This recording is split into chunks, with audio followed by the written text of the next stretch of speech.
Hello students, let's see this question. The question says that the mixture that forms maximum boiling azeotrophs. तो maximum boiling azeotropes कौन बनाएगा? ठीक है, अपने पास में कुछ एग्जांपल्स दिए हुए हैं। मैक्सिमम बॉइलिंग एजियोट्रॉप्स कौन बनाएगा? तो सवाल किसका है? एजियोट्रोप का है। एजियोट्रोप का कंसेप्ट क्या है? Azeotrope maximum boiling. इसमें भी दो तरह के होते हैं, मैक्सिमम मैक्सिमम बॉइलिंग और होता है minimum boiling. Minimum minimum boiling. Azeotrope होते क्या है? बेसिकली एजियोट्रोप ऐसे सॉल्यूशन होते हैं जिनको गर्म करने पर दो ऐसा मिक्सचर है, दो चीजों का मिक्सचर है। सपोज एक ये चीज है और ये एक दूसरा सॉल्वेंट है, दो सॉल्वेंट है।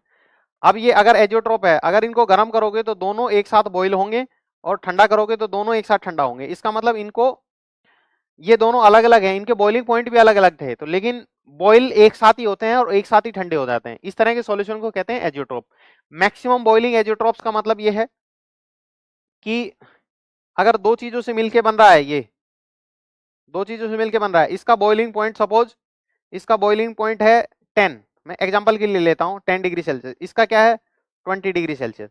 लेकिन अगर इन दोनों को मिलाया गया स्पेसिफिक कंसंट्रेशन पे, एक स्पेसिफिक कंसंट्रेशन पे अगर ए और बी को मिलाया गया, तो अगर ये जब दोनों बॉईल होंगे तो ये बॉईल ना तो 10 पे होगा ना 20 पे होगा, इन दोनों के बॉइलिंग पॉइंट से ज्यादा पे होगा। हो सकता है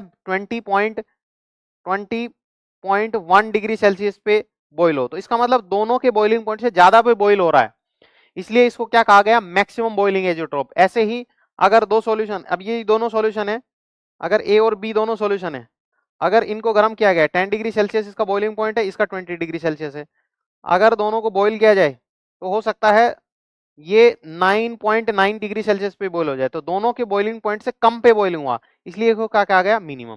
तो नाम समझ में आ गया, मिनिमम और मैक्सिमम। अगली बात सुनो, कौन बनाएगा? भाई ज्यादा पे बॉईल हो रहा है, इसका मतलब इन दोनों को मिलाने पर इनके फोर्स ऑफ अट्रैक्शन बढ़ गए। इन दोनों को मिलाने पर फोर्स ऑफ अट्रैक्शन क्या हो गए? बढ़ गए। फोर्स ऑफ अट्रैक्शन बढ़ गए, इसका मतलब ये वेपर्स कम बनाएंगे, गर्म करेंगे तो वेपर्स कम बनाएंगे, इसका मतलब ये शो करेंगे negative deviation.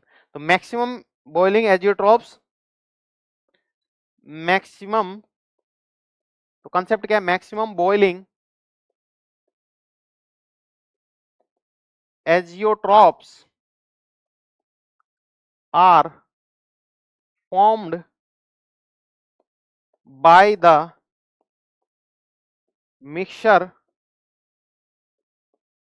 which shows negative deviation, which shows negative deviation from Raoult's law, negative deviation from Raoult's law। Raoult's law से नेगेटिव डेविएशन शो करते हैं, वो ही मैक्सिमम बॉइलिंग एजियोट्रोप्स बनाएंगे, और पॉजिटिव डेविएशन शो करते हैं तो वो मिनिमम बॉइलिंग बनाएंगे। ठीक है, तो पॉजिटिव डेविएशन नहीं देखना है अपने को, नेगेटिव डेविएशन शो करना है। देखिए water plus nitric acid, NCERT में डायरेक्ट लिखा हुआ है, ये है नेगेटिव डेविएशन का, नेगेटिव डेविएशन का एग्जांपल, तो आंसर हो जाएगा ए। इथेनॉल प्लस वाटर, वाटर में हाइड्रोजन बॉन्डिंग ज्यादा होती है, इसमें इथेनॉल डाल दोगे तो हाइड्रोजन बॉन्डिंग वीक हो जाएगी, इसका मतलब ये शो करेंगे कैसा? Positive deviation, positive deviation. Acetone plus carbon disulphide, ये आपके पास में आइडियल है, एक तरीके से आइडियल सॉल्यूशन है, और ये भी क्या है? N heptane n hexane, ideal solution. तो आपके पास में कौन से शो करना था? मैक्सिमम बॉइलिंग के लिए नेगेटिव डेविएशन, नेगेटिव डेविएशन ये शो करते हैं, तो आंसर क्या आ जाएगा? Option A is the right choice. Thank you.